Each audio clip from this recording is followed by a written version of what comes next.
Hey everybody, John here at Chapman's Brewing Company. We are just finishing up our brew day. Today we brewed our pumpkin stout.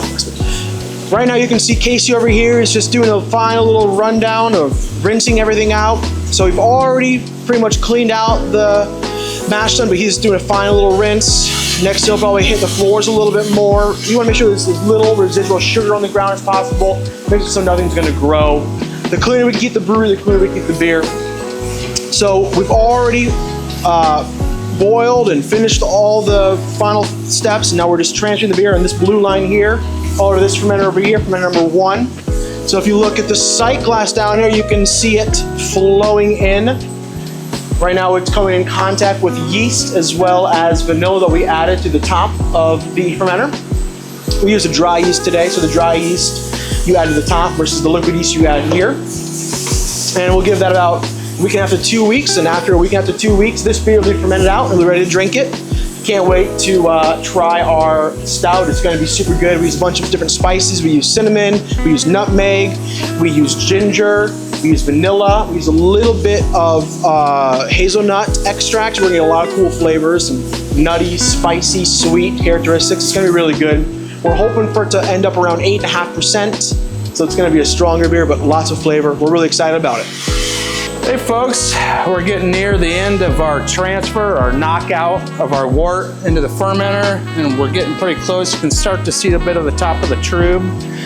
We got a little bit ways to go, but pretty shortly here we're going to be done transferring. And trub is the excess proteins and hops and other solids that we don't want sending over to the fermenter. We want to keep as much of that as we can in the kettle itself. So we have to whirlpool it or just spin it really quickly so all the solids come down in the middle and stay, and that's called trub. So once all that trub is visible, we know we're getting really close to being done, and we want to avoid sending as much as we can, or really any of it, into the fermenter, because that can also clog our heat exchange, which has really tight little lines that any solids getting in there could really clog up. All right, everybody, right here in this little glass, a little bit of wort. It's not beer yet, there's no alcohol in it, so it's wort. And it is our very first runnings of our pumpkin stout. So now that it's all finished in my little glass, I can smell a lot of the spices we added. So when I smell it, I can smell the ginger, I can smell the nutmeg. Not very much cinnamon, not very much pumpkin yet. That'll come through more as it ferments. I get a little bit of the pumpkin when I taste it, but I get a lot of the hazelnut when I taste it, which is cool.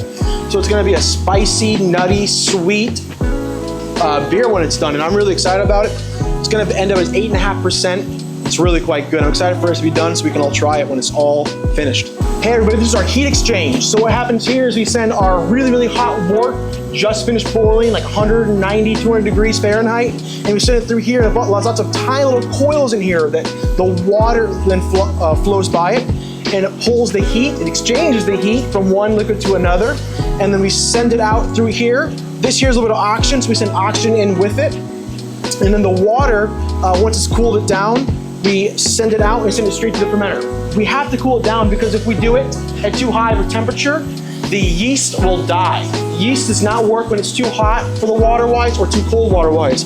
So we gotta get it dialed into around the temperature we want. I'm trying to get 70 degrees. Right now I'm 76 degrees, so I'm a little hot, so I'm adjusting it slowly but surely, try to get to that temperature.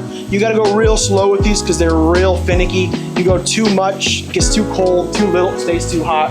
As long as some of them are at 5 degrees of 70, I'm pretty happy for the most part. So we're right about where I wanna be, but 70 degrees is our Goldilocks zone.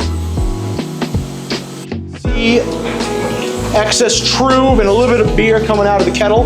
This is all waste, we can't really use any of it.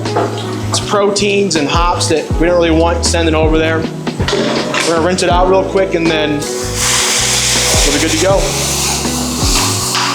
Then we'll do a whole cleaning cycle on it tomorrow.